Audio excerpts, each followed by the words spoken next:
যে একটা মেয়ে যখন ছোট থেকে বড় পর্যন্ত ধরে নিলাম 18 বছর, আমরা সরকারের নিয়ম অনুপাতে 18 বছরের বয়সী কোনো একটা মেয়েকে বিয়েটা দিই আমরা। এই বিয়ে দেওয়ার আগ পর্যন্ত যে লালন পালন সম্পূর্ণ করলো এই ফ্যামিলিটা, তার পরিবার, তার গার্জেন, মানে এই পর্যন্ত আপনাকে একজন প্রাপ্য উপযোগী একটা মেয়ে হিসেবে গড়ে তুলে দেওয়ার পরেও আপনি আর কি চান? আপনার মতো নির্লজ্জ বেহার আর এই বাংলাদেশে থাকার মতো কোনো উপযোগী মনে করি না।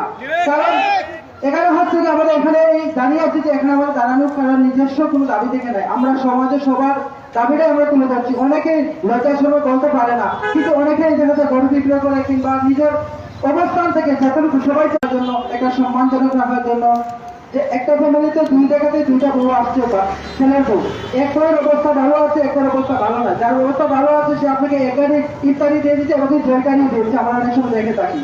তো কিন্তু সেই জায়গা থেকে যার অবস্থান ভালো সে ভালো আপনাকে দিচ্ছে, যার অবস্থা ভালো নাই সে কিন্তু আপনাকে ভালো কিছু দেওয়ার উপযোগী করতে পারতেছে না। কিন্তু আপনি একটা জিনিস